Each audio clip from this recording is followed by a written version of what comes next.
I have been using my time this month between doing spot jobs to research how to start a small trucking business. And I've been talking to a friend of mine who is a solo owner operator expediter. He's kind of more of your bottom feeder, not to insult him or anything, but that's what company expediters would call him, being that he doesn't have a carrier or drivers or anything else. It's just him and a van and a dispatcher, and they cut out all their other expenses, not having to pay a carrier, not having to pay through other brokers and whatever. They bid their own loads, etc. And he was trying to talk me through exactly how to start the business and so on. So he said the very first thing you would need to do, he would recommend to have, is $5,000 down that you put into a business. You go to your local bank and you put into a business account underneath blah blah blah business name that you're going to call your business. Then you find somebody to go into partnership with so that you can call it a secured limited liability company, an LLC, instead of a sole proprietorship, because if I only run it myself, it would most likely have to file underneath a sole proprietorship for taxes, which you would want to have just for a tax shelter and much other things. You would want to have a partner join in with you. Plus, down the line, you'll realize with dispatching your own loads, you'll end up dispatching yourself one day and then driving the load the next, and dispatching yourself the next day, driving the load the next, and cutting pretty much half of what you could be making out of a week because you're spending those 2 or 3 hours trying to find yourself loads, when you could be essentially paying or going into partnership with someone else to do the dispatching part of it for you while you're the driver on the road, which is I'd rather be, driving out on the road, enjoying my life out here. And I have a friend of mine in Miles City who is looking for an in-home job where he can work from his home, his computer, and using the phones. So he would be the perfect person to set up as the dispatching position of it. He goes by Airplane 312 on YouTube, so go check his channel out. Anyway, I'm hoping we can get together and start up a small trucking business, because I didn't realize how easy, sort of easy, it was. I didn't realize it was easier than I thought it would be. And anyway, Tony, the guy, the expediter that I'm talking about, out of Chicago, he said he started his business with $5,000 in the bank, and he went and bought a $6,000 cargo van. I think he said he even had the Ford. He had the extended one, but I have the E250. Apparently there's a smaller compact one that you can get that would be horrible for expediting. Then there's this size that I'm in now, which is decent. It can hold the weight and stuff for lighter loads, but it's not the extended one, the E350 or whatever. But he said I could possibly use this van for expediting if I watch what I'm doing with it, being that it's got 300,000 miles on it. He said better plan on already switching the engine and transmission out someday when they go out. You have to plan for that ahead of time. But he said if you do proper maintenance and you get it looked over good before you even start on the road, so you get all the little mechanical issues that you know of now, which is like $1,000 worth fixed, I could possibly use this van for another 100,000 miles worth of expediting, which would be about a year worth. And then of course during that year you plan on doing something else to get another van, a newer van, whatever. But anyway, going back to how to start the business, from step one, you go to the business, to a local bank, and start a business account in that business name.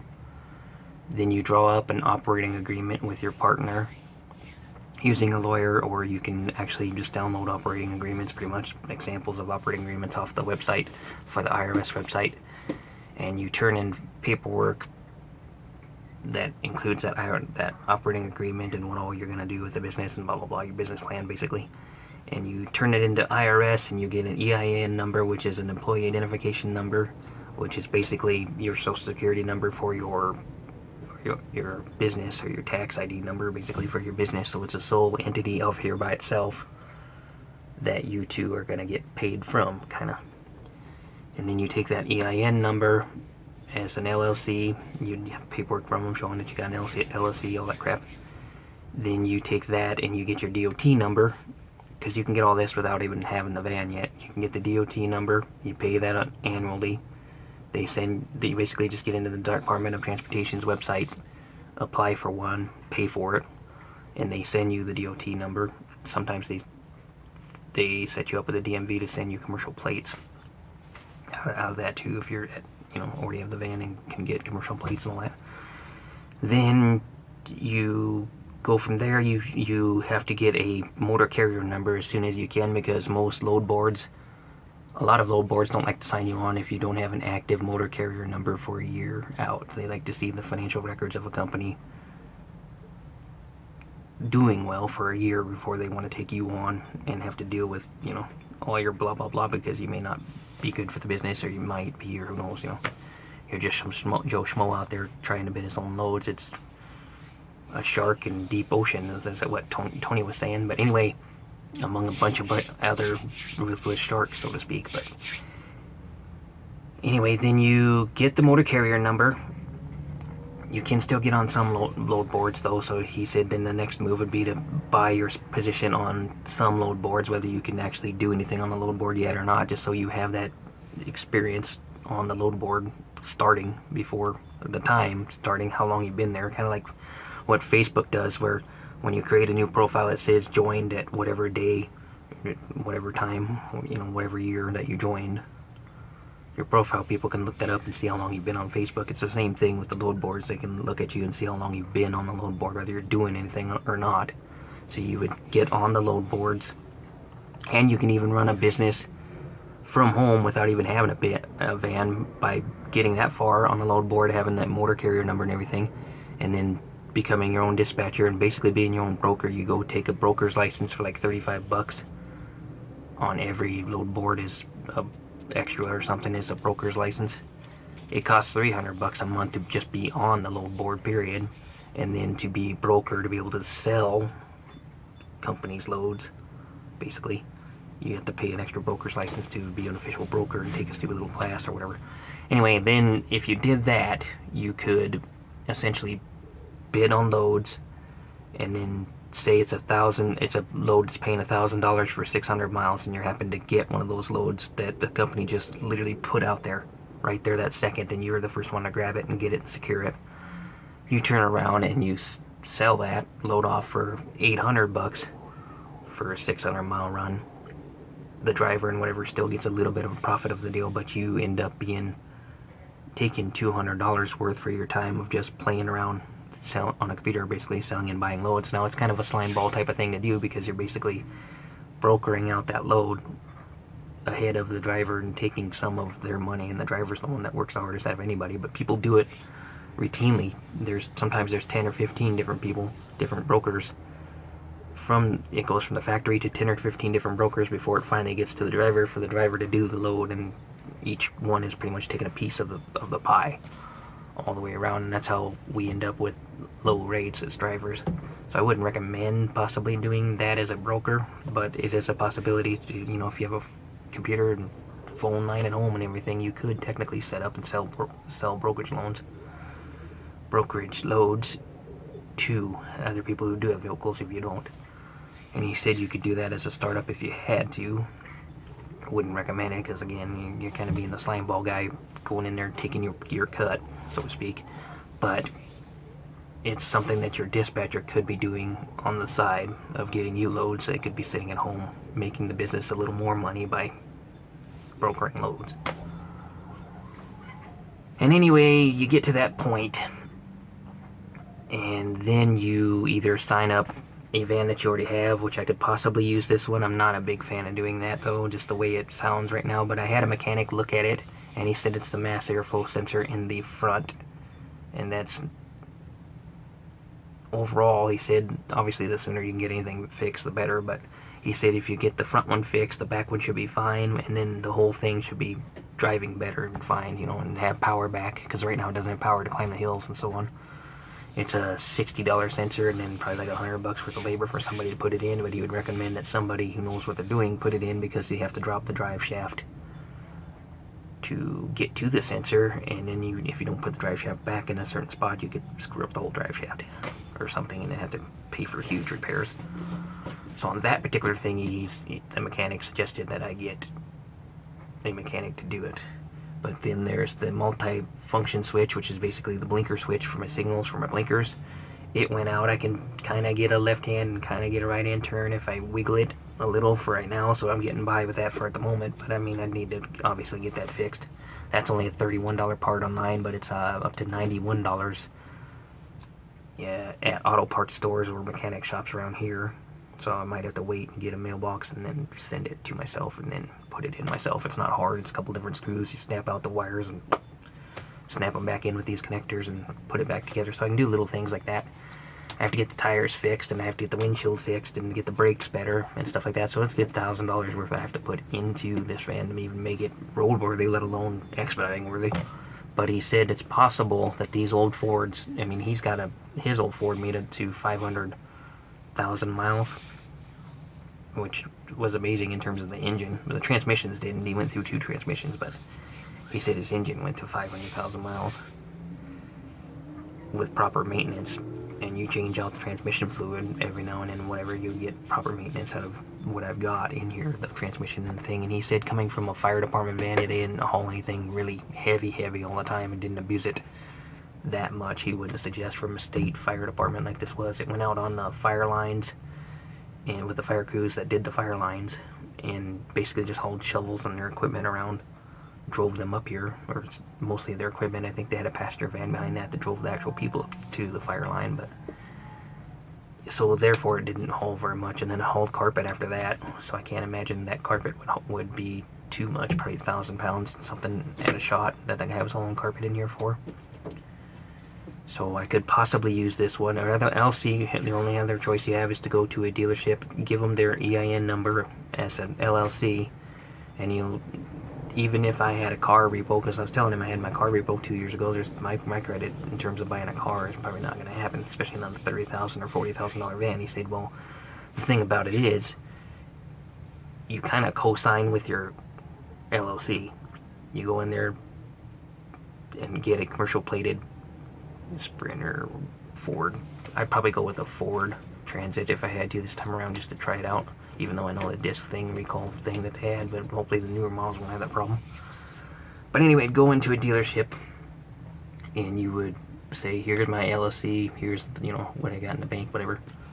And they give you the rundown. You'd have to have whatever X amount of money, down payment-wise, and then the payment per month. And most dealerships that I've been talking to about it, including Enterprise, are about the same as Enterprise, where it's $1,050 a month for the van payment, which is kind of expensive. But every time you say anything remotely close to expediting or whatever, commercial loan or whatever, they're like, because they know with expediting you're driving a lot of miles.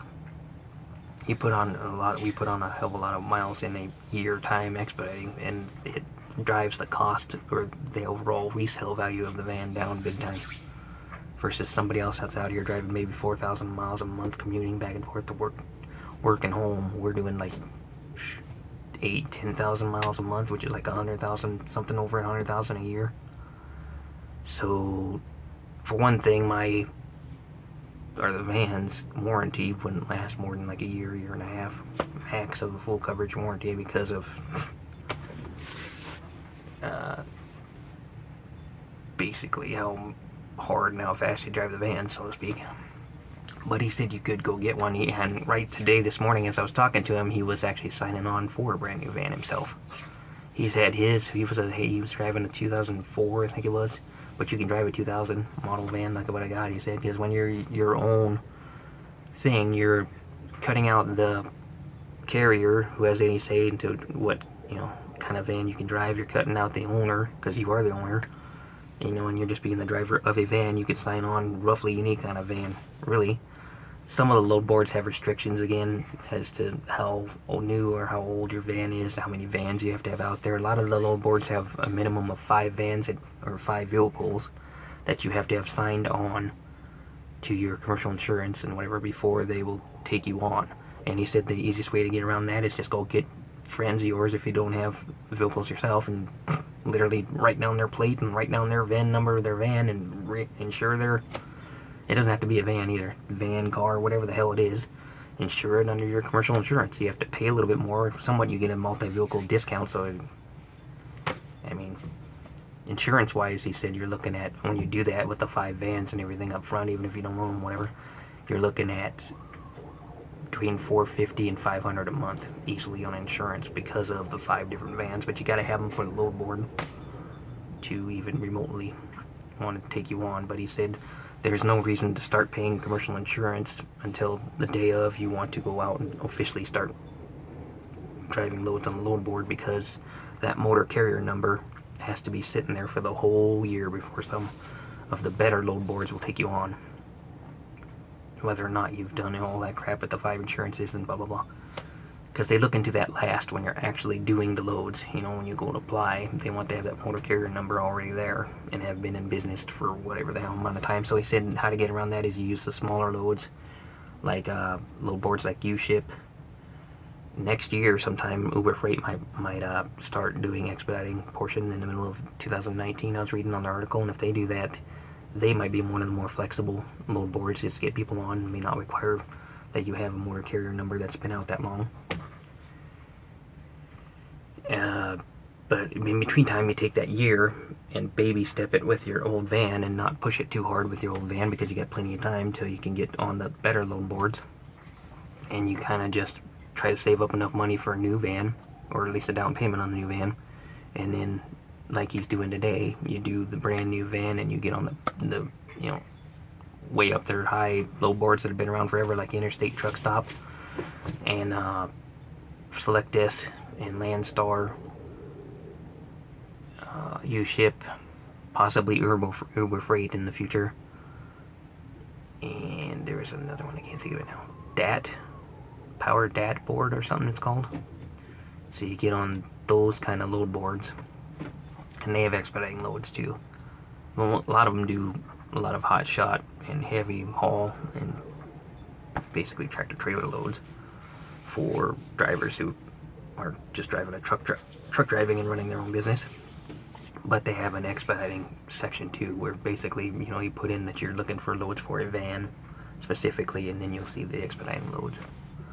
And they're all not expediting in terms of time sensitive freight, so to speak, but they're basically loads that can fit in a van or any covered trailer that you would be taking as the load. But he said you would be surprised and amazed at the variety of different loads that there are out there and everything when you get rid of all the restrictions of having a carrier and having to you know, go through your owner operator. You make more money at the end of the day, obviously, when you cut everybody else out of it. If you're doing good, you make between 8 and 10 grand a month, and then your overall, you know, your van payment would be like $1,000 to $1,500 a month, depending on how much you're putting toward it.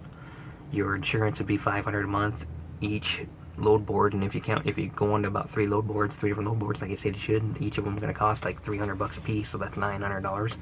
So you're looking at probably $4,000 a month running expenses, not counting fuel. And with the fuel and everything, you're counting probably about $5 grand worth of expenses out of $8 grand that you make.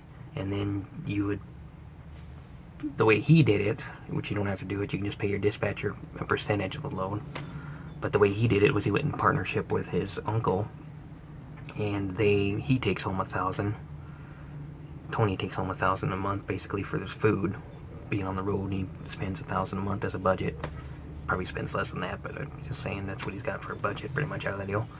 Paid for out of that LLC. And then the dispatcher, his uncle, is getting paid that $1,000 a month to do it too, because it's a lot of on the phone and negotiating with people to get these loads set up for him, and he's willing to obviously pay his uncle to take that time to do that, so that he doesn't have to be on the road trying to be on the phone at the same time and not really enjoying his life. Because he said he ended up, when he first started, he ended up having to dispatch himself for one day and then drive the next day, and then dispatch himself for the next day, then drive the next day. And by the time you do that, you're only actually doing 3 loads, or maybe 4 if you're lucky, a week, because you're spending that day in between time trying to figure out how to get out of wherever you're at. And it's kind of an iffy type of thing, versus if you have a dispatcher that's looking for a load ahead of you, a day ahead of you, basically. They've already found the load that you're on now, and then as you're driving, they're looking for the load for you for the next day. Because how the load boards work is they pretty much post loads for the very same day or the next day, but most people don't try to time it out for any further than that unless it's on a weekend. They might try to dispatch loads out for that Monday coming. But the problem with if that is if you get further and further out, there's more chances that other brokers will come along and say, I can do it for cheaper, I got a driver that can do it for cheaper, and then they'll steal it out from underneath you, which they can legally do, because right now there's no regulations that say that you have to stick with somebody, other than the fact that you do, I guess, have a contract with them, a confirmation contract with them. If you want to go to court and sue them and everything else and say, hey man, I had that, you know, but it would cost you more time and effort and money than to go to court than it'd be worth for the load, and they know that, so they underbid you every other second. But the idea is you get that load and you get your driver to that load in like probably under 4 hours each or something, and get them to the whatever pickup from when you bidded the load. And then obviously once you picked up the load, you've secured it on your end, and it's just up to you and your driver to get it there. And then after you get it there, you get paid a month, 30 to 40 days after you've completed and turned in your bill of lading and everything to that beginning shipper company. And whatever it's for process for payment, it takes them like 30 to 40 days to do it. But you can go to what they call factoring companies, basically pay them a percentage and they will pay you your money up front, and then they wait for that money. In the end, you're basically signing that money over to them, and in exchange they give you everything but that percentage back, like 10% or 15% or whatever. So if you want to be able to do that, or if you have to do that, it'd be good to have a factoring company to work with on the end of that, so that your business can get paid faster. Then you kind of just sell that load off that you already paid. You kind of sell the bond or the amount for that load off that you already paid, and that way you make money off of it, or you're more guaranteed to have made money off of it. Because if that original company that you hauled that load for all of a sudden decides not to pay you, you've already sold it off to a factoring company, and it's their problem from that point on, because you've already taken your percentage, or I mean your rest of the percentage of the load. So I've looked into how to go about doing all of it. He said he went into it with a $6,000 van used from a auto auction in Chicago, and then he had $5,000 in his bank, and he went and bought an LLC, got the EIN number and the operating agreement signed on his uncle later on so that he could be an LLC. Then he got the motor carrier number, because that's the most important piece right there. You have to get that, but you have to have the DOT number and all that crap first before you can get the motor carrier number, which is annoying as hell. But anyway, then you get that, then from a year from when you got that motor carrier number, then you can get on with the real load boards. But until then, there's lots of other little load boards that don't have those requirements, that try to, you know, get on people on without those requirements, but they're selling cheaper loads, obviously, to make up for that. But if you said you can run between 80 and $1 a mile runs all day long in a van like this, when you don't have any other expenses but fuel and insurance and stuff, you're not having to pay a carrier or a broker to do the, you know, line up the loads for you and yada yada. If you're doing it all yourself, you can run those loads at 80 to $1 a mile. He said the lowest he's really ever still had to take as a bottom feeder, so to speak, is a 73 cents a mile. And on rare occasion, he dropped down to 65 cents a mile if it's just to pay for his fuel to go maybe 200 miles, like get from Iowa, the west side of Iowa, where there's nothing for expediting, to eastern Illinois, is 200 miles or something. He would take a 65 mile an hour, or 65 cents a mile load, just to basically pay the fuel cost to get across Iowa. But other than that, if you took a 65 cent mile load and then you took it for like 800 or 1200 mile run, you're donating your money to them. Pretty much, you're not making any profit, and then on top of that, you're donating your time and money to it when you add in all the numbers, because you have to account for maintenance, which you may or may not have to do. You know, that's just on your van, your regular maintenance on your van, servicing the van. But then if something breaks down, you gotta have money saved back to do that, and that money comes from any kind of profit that you make on top of it, because it doesn't come out of anything else. I mean, your fuel comes out first, your insurance comes out, your van payment and all that, but then your maintenance and upkeep of the van, especially if you don't have a van that's under a warranty, you've got to have something set aside so that if your engine goes out or your transmission goes out, you have some way to somewhat quickly repair it, because otherwise you're at the will of whatever car dealership, van dealership should say, that you go into and try to apply for a loan for at that time, and you better hope you get a decent loan, because you're screwed otherwise, because you got bills coming in every month. You have these load board bills and you have commercial insurance bills coming in. Every month you're probably looking at, well, if you take the van payment out, you're probably looking at $2,000 a month worth of continuous bills just to keep your dispatching end of the deal up with the load boards and the commercial insurance and the motor carrier and all that crap.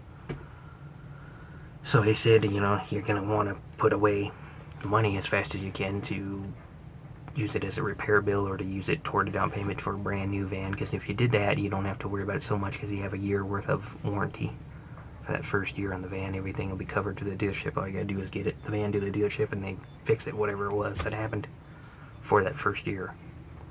So you can put that money that you had in your maintenance account or your upkeep account into that down payment of that van later on if you had to.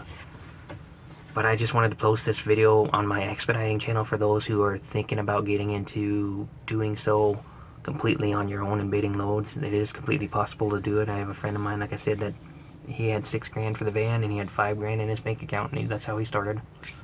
So I mean, it's completely possible to do it. It's just annoying, and you have to take those steps that I've already laid out for you to get to that point. There's probably little details here or there that I missed because I haven't officially done it myself. Eventually, someday in the future, after running that and starting the business myself, hopefully and getting into it myself, I'll be able to come back and do a detailed video of actually how I did it, step by step, so that you know kind of step for step how to get into it. Because the only other way to do it is to look up on YouTube, and like I've been doing and talking to other truck drivers and expediters and stuff. But there are a couple of YouTube channels that deal with how to start a small trucking driving business for actual trucks, CDL trucks.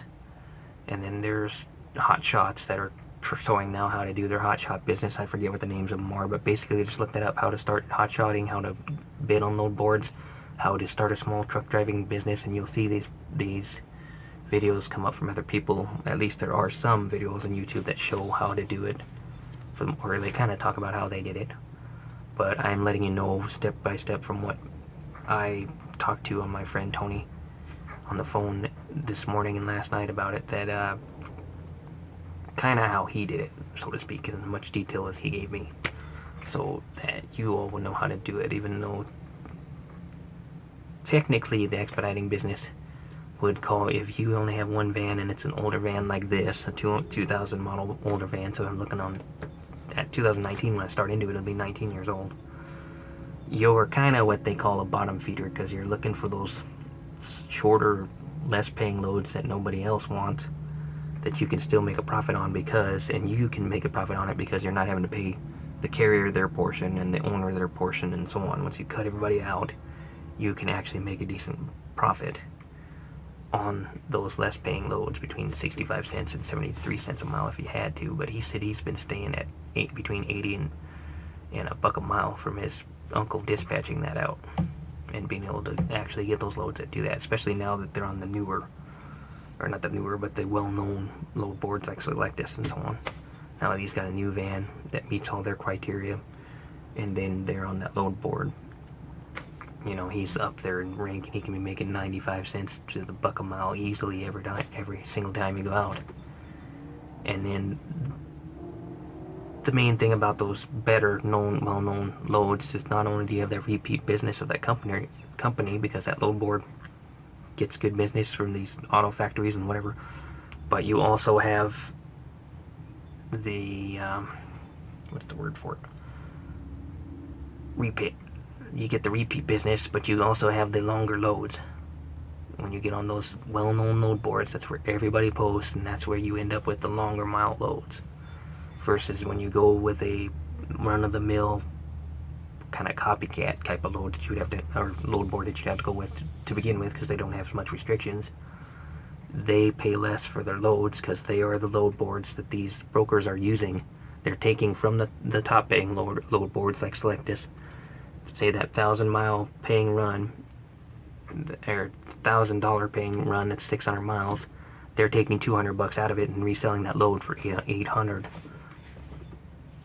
for 600-mile run, and they're reposting that on that generic load board that you would be on as the new incoming business guy, and you're the, what they would say, the bottom feeder driver from that, because you're taking those loads that guy is coming in there and taking $200 off of.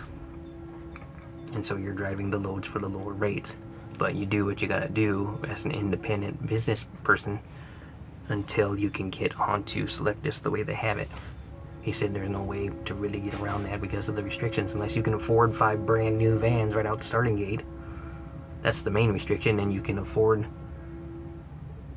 to either pay off the load board high enough rate that they kind of say, shake your hand and go, nah, we don't have to wait for your motor carrier number for a year worth of experience to get into it, unless you can kind of wipe away hands, and pay them under the table, so to speak, to get you onto that load board at a faster rate. You basically are stuck getting a 5 brand new vans and then having that motor carrier number for a year out if you want to qualify for the well-named load boards like Selectus. There's other ways to do it. You can pay a buttload of money up front. It's like $9,000 or something up front to Selectus for like the whole year worth of subscription or something. And then you don't have to wait the whole year for your motor carrier, because if they figure if you got $9,000 to spend on the load board, you must be a big company anyway. to be able to just throw $9,000 at them. So if you've got the money to do it, you could get around those requirements. But otherwise, you have to wait that year and take the bottom feeder load boards, so to speak, for a little bit less. But he was averaging 80 to $1 a mile, which is not bad.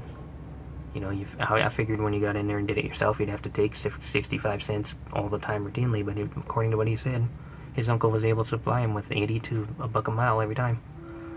But on Selectus, if you get there that day of, like that second that they post a load board, you can get $1.75 a mile, $2 a mile. You can get into hotshot mile rates where there's $2.50 a mile rates for hotshots, because the hotshots are pickup and trailers, and they take a lot of fuel, so they end up paying them an extra $1 a mile more than they would do the Expediter vans. But there are loads that can go in a cargo trailer, a covered trailer, or a van that would fit in the dimensions of a van that you can actually get that are really high-paying loads. He said once you get onto the Selectus and the well-known load boards. This video's getting pretty long, but I thought I'd kind of lay it out there for you. Hopefully anybody else that wants to become an entrepreneur, wants to run their own business, can see that you can take it as far as the motor carrier number and get on there and be a broker, kind of a slime ball broker, but a broker, and go in there and make yourself $100 each load, just selling it from Selectus load to the generic load board, and run that as a stay-at-home business if you want to. Or you can go the extra mile, and go out there and rough it in a used van like this, and really on a prayer and hope, so to speak, and run those generic load board loads that may not pay as well as the well-known load boards, but you can make a business work for both you and someone else. I just thought I'd let you know the details, that it is possible. It's a lot more possible than I thought when I was in Expediting doing it. But now the train is